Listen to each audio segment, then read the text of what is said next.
Mga kabida, isang magandang oras sa lahat at welcome po sa aking channel. Ito po, update lang po tayo sa kaso ho ni dating Pangulong Rodrigo Roa Duterte, mga kabida, mula sa The Hague, Netherlands po, mga kabida. Nagpaunlak po ng panayam ito hong si Attorney Nicholas Guzman at meron naman po siyang isiniwalat po, mga kabida. Tinukoy po niya yung real prosecutor, dito ho kay dating Pangulong Rodrigo Roa Duterte. At wala ho sa The Hague, Netherlands, wala ho sa International Criminal Court, kundi nandyan daw sa Maynila, mga kabida.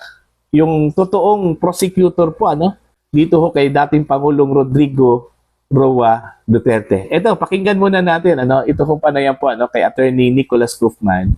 Okay, courtesy po ito, mga kabida, mula sa Pulso ng Bayan ng SMNI. At pagkatapos dito, magre-react po tayo. Narito po. Well, let's start with the last question. I think that the real prosecutor in this case is actually in Manila, sitting in his palace. He's the person who threw President Duterte over here to The Hague. He's the person who used the office of the prosecutor as a tool in his political campaign, and it won't work. Ayun po, isa lang yun sa mga highlights po, mga kabida. Ang sabi po niya dito, yung totoong prosecutor, mga kabida, dito ho kay dating Pangulong Rodrigo Duterte, ito hong nakaupo po sa palasyo sa Manila.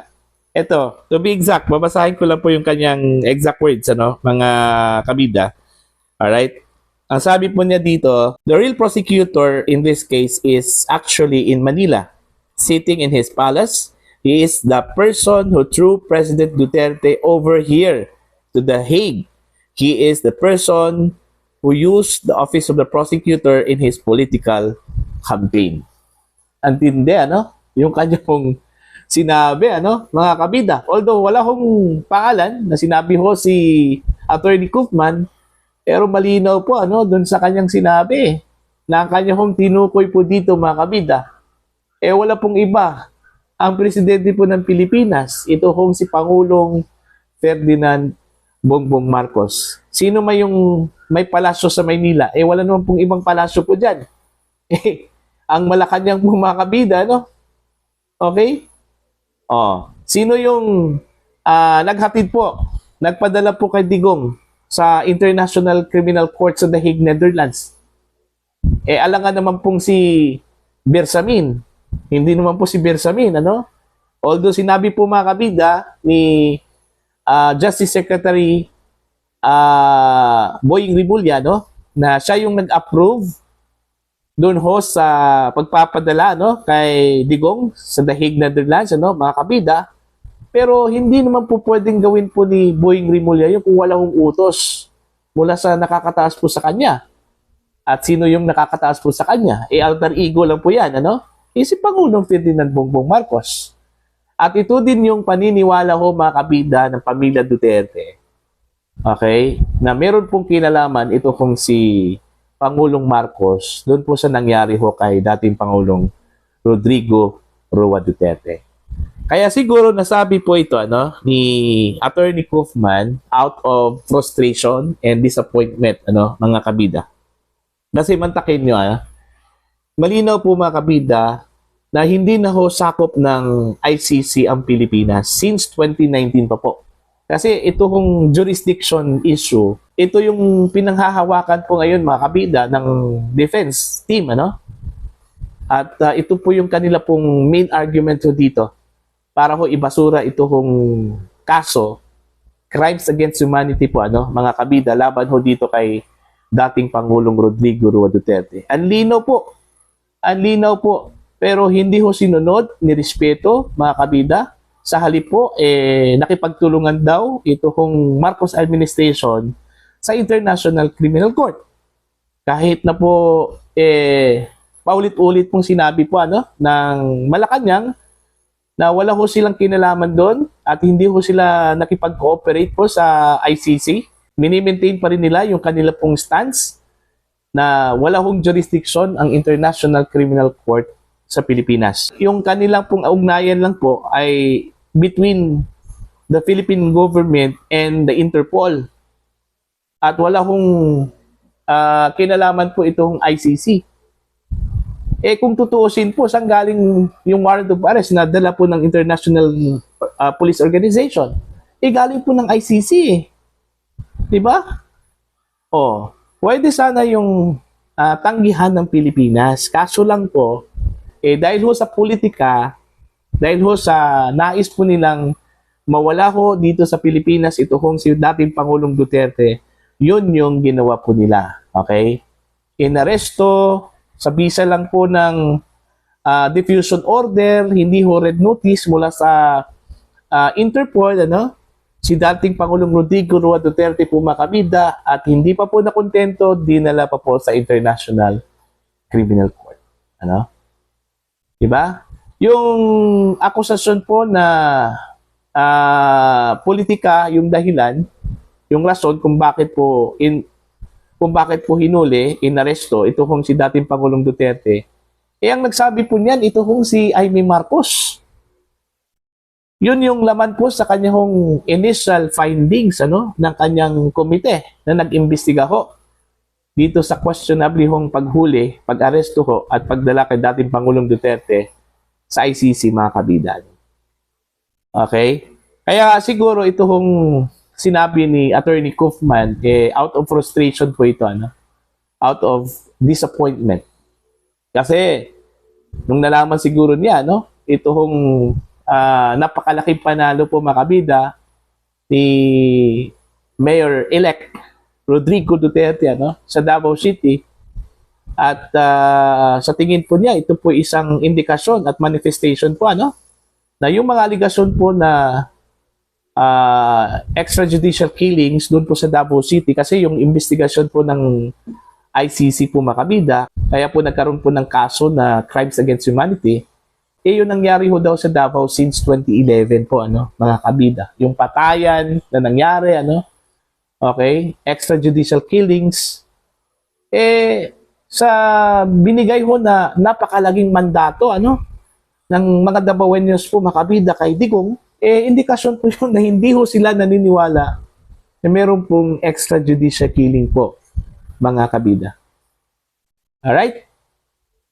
So, yun po siguro yung dahilan kung bakit po naglabas po ng kanya hong saloobin ito hong si Attorney Kaufman.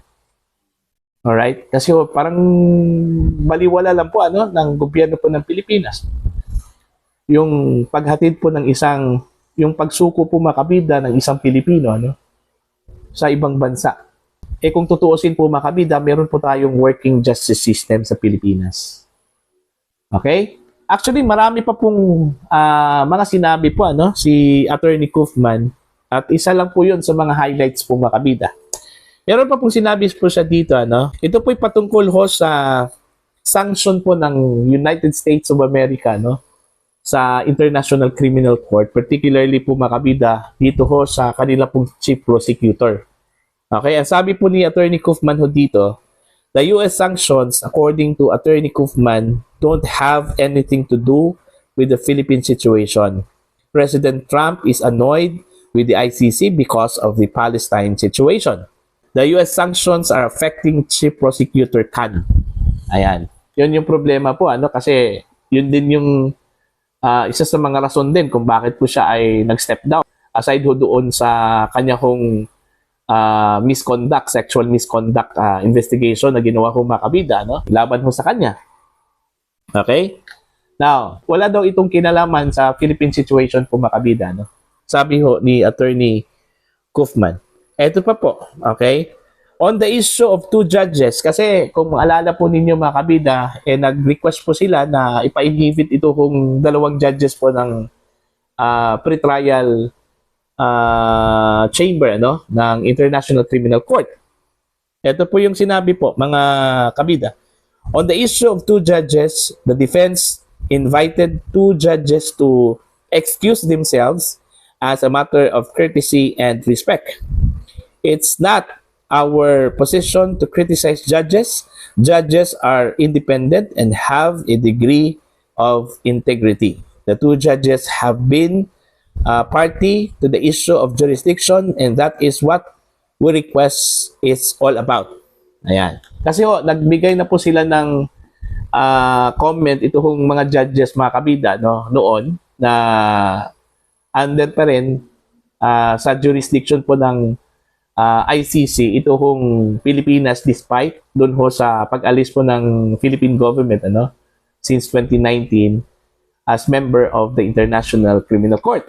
Kaya nga gusto ho nilang ipa-inhibit po ito, mga kabida. So far wala pa pong sagot, wala pa pong desisyon patungkol dito. Ito pa po, FPRRD won a landslide victory. This is finger in the eyes, said Attorney Koopman to the people who threw FPRRD to The Hague. It was a protest vote. So yun yung sinabi ko po kanina, despite ho sa ginawa ko makabida ng mga nag-akusa kay Digong, sinampahan po ng complaint doon po sa International Criminal Court dahil daw sa EJK, mga kabida, nanalo pa rin. Binigyan pa rin ng napakalaking mandate. So it goes to show po, na hindi ho naniniwala ang mga Dabaweños, ang mga Pilipino, sa mga aligasyon po laban sa dating Pangulong Rodrigo Roa Duterte. Ito po. To Attorney Koopman, President Marcos Jr. can facilitate the request to return FPRRD to the Philippines. Ito na po. Dito na ho papasok yung sincerity po ni Pangulong Marcos po makabida, kung gusto ho niyang makipag-ayos sa mga Duterte. Ito po, pwede ho mag-facilitate po dito si Pangulong Marcos mga kabida sa pag-uwi. Okay, paglabas po ni Digong mula sa ICC, okay, sa pamamagitan siguro ng interim release. Kasi ang pinaka kumbaga significant na pwede hong gawin po ng defense po dito mga kabida, okay, para ho makalabas lang po si Digong itong application for interim release po At isa po sa mga requirement po dito mga kabida sa interim release dapat yung host country like the Philippines mangako po sila sa International Criminal Court na sila po yung bahala in terms of monitoring, etc. While nasa custody po ng Philippine government, ito kung si dating Pangulong Rodrigo Roa Duterte by virtue po ng interim release. Kung sa atin po yan sa Pilipinas, parang nag-post po ng bail ban, mga kabida, ito kung si Digong. Okay? Yun yung pwede hong gawin po ng Pilipinas, ng Philippine government to facilitate. Sila po ay tutulong para po sa pag-custody po ng dating Pangulo, okay, from the Netherlands to the Philippines. Kaso po, meron na pong sinabi si Undersecretary Claire Castro noon, na hindi ho sila pwedeng mangingialam kasi ho, mini-maintain daw nila yung kanila pong stance na wala na pong jurisdiction ang Pilipinas at wala pong mangyayaring coordination po, mga kabida sa ICC. Dito po natin makikita mga kabida kung seryoso po itong si PBBM dun po sa kanya kong sinabi kay Katuning, na handa po siyang makipag-ayos sa mga Duterte kasi gusto po niya ng walang kaaway at gusto po niyang magtulungan ang lahat para po sa ikauunlad po ng bayan natin mga kabida. So aasahan po natin yan, kung sakali hong gagawin po ng defense team ito hong pag-apply para ho sa interim release po ni dating Pangulong Rodrigo Roa Duterte para makalabas na po siya mula sa kanya hong detention cell, sa International Criminal Court at maiuwi sa Pilipinas, mga kabida.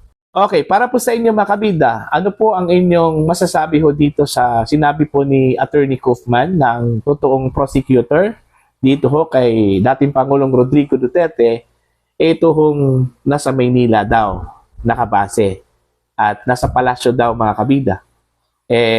Kung ating i-interpret po yan, wala pong ibang nasa palasyo po sa Maynila. Isa lang po yung palasyo po sa Maynila, yung Malacanang lang po mga kabida.